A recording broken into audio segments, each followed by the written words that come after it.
Good morning, everyone. I'm Franco Russo, PhD student of the Department of Mechanical and Aerospace Engineering at La Sapienza University Rome. And today I will present my latest work, that is FEM analysis of NiTi rotary endodontic instruments to fatigue stress conditions, a study of the influence of geometrical parameters and design optimization. Endodontics is a dentistry discipline that deals with the study and treatment of cavities inside the tooth. The cardinal treatment, called root canal therapy, involves the removal of dental pulp when infected due to caries. Caries formation, in fact, is a degenerative procedure that, in the most extreme cases, can lead to tooth loss. Instrumentation of endodontic canals is done through the use of rotating devices, usually conical, which are intended to extract infected tooth tissue. Currently, endodontic instruments are made of NiTi alloy, and this has contributed to a profound technological innovation compared with traditional steel instruments. Characteristics that have made NiTi alloy so suitable for making rotary endodontic.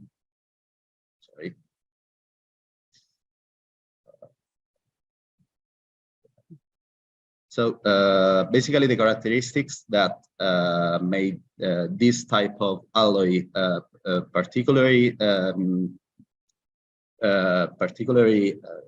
good for the production of this type of tools is basically to three reasons. That is biocompatibility and shape memory and super elasticity.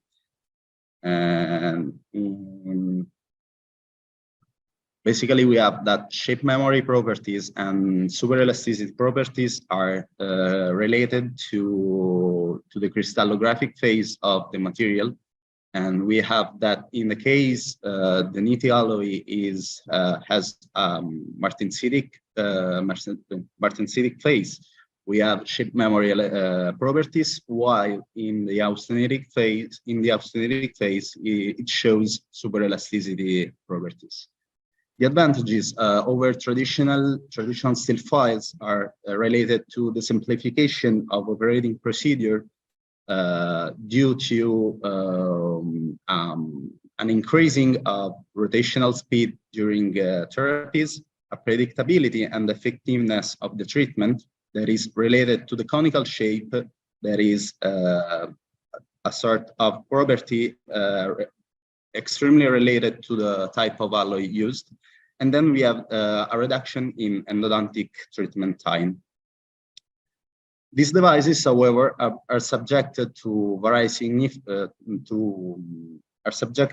significant stresses that can lead to intraoperative fracture of the instrument. The main causes of fracture are torsion failure, which occurs when the instrument encounters an obstacle that constrains the tip, and the most coronal portion of the instrument continues to rotate and fracture occurs, and the fatigue accumulation, that is an inevitable consequence of the accumulation of alternating tensile and compressive stress. This is basically caused by the rotation of the instruments into irregular curvilinear geometry canals. On this slide, we can see a couple of images taken by FEM analysis, in which we can see the fracture surface on the buff case. And we can see even that that has a different shape, because in the case of torsion, there is a sort of centripetal development of the fracture, while in the cyclic fatigue there is like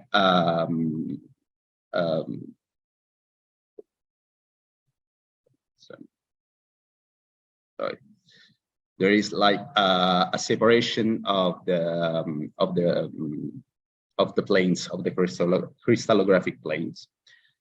The purpose of this study is to investigate the influence of some geometrical parameters in the fatigue behavior of different type of endodontic instruments. Three phases are identified, that is flexibility analysis, fatigue analysis, and design optimization. In the table, you can see like the parametric, the geometric features of these three types of instrument under consideration, and these are selected from like the most popular endodontic instruments on the market. They have a different cross-sectional geometry, but they have other parameters that are similar. The material model adopted in this study will be unique and will refer to Auricchio model, which is held in high regard in this type of study. The first simulation analysis is aimed to define the attitude of each tool to bending. Flexibility and cyclic fatigue strength are two characteristics that have been shown to be directly related. This is because they both depend on the ability of the alloy and of the tool to resist tensile and compressive stresses due to bending. The definition of the boundary condition was conducted taking inspiration from the studies mentioned in that slide, and involves to the application of a fixed support at 3 millimeters from the tip and a 9 millimeter displacement to the tang. These are the results of the following analysis and are reported in terms of equivalent von Mises stresses.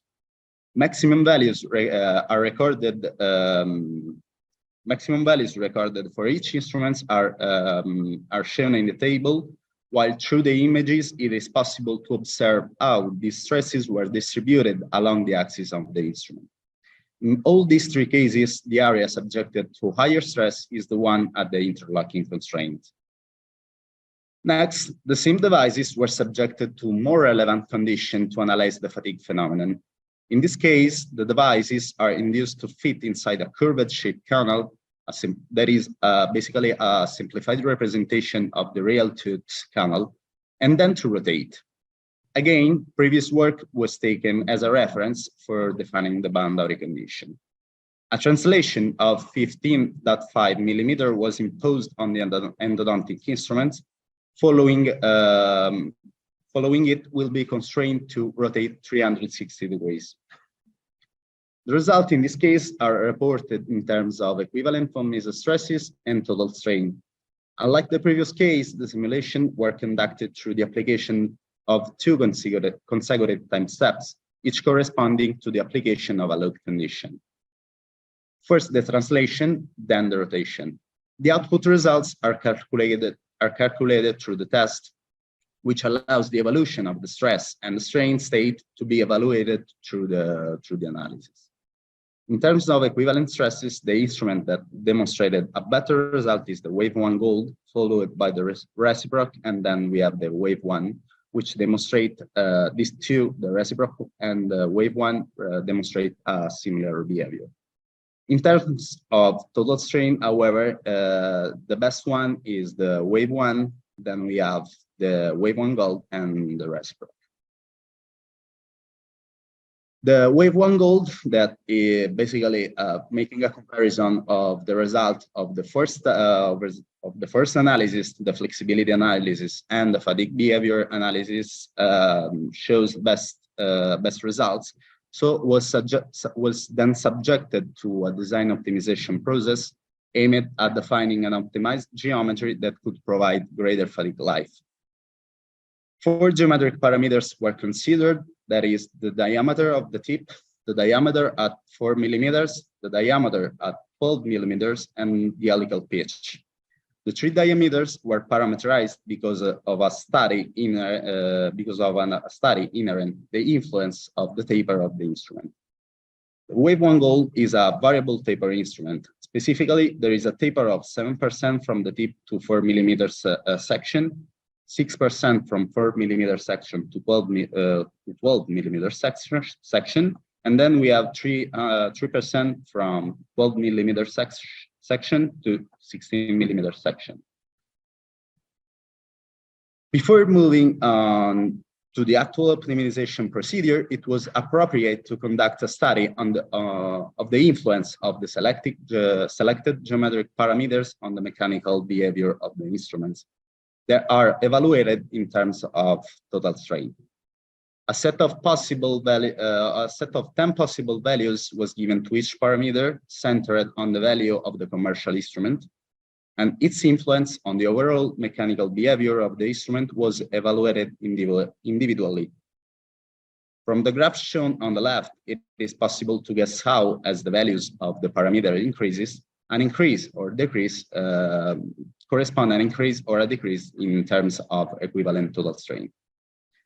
From this influence analysis, we select a set of 3 values for each parameter that is centered on the optimal value. And through that values, we implement a design optimization procedure in which we studied like 81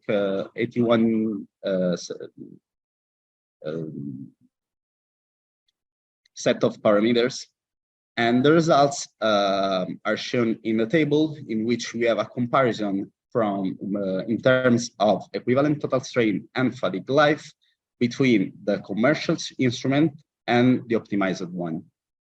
And basically, we have that fatigue life grows from 288 cycles to 385 cycles. The fatigue life has been calculated through the adoption of the Kaufman-Manson criterion, that is a criterion that deals with oligocyclic fatigue. So at the end, we made a preliminary study regarding bending properties of commercial endodontic instruments with different cross-sectional geometry, A mechanical strength analysis of the same instruments under sliding and rotational conditions within a simplified root canal was conducted. Then a study inherent the influence of the geometrical parameters on the overall mechanical behavior of the endodontic instrument was conducted.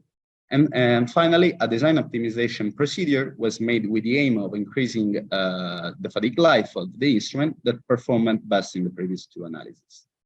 Future developments is to substitute the singular curvature root canal with a double curvature root canal, and then the aim is to use a real root canal. And obviously, these results will be compared with experimental results. Thank you so much.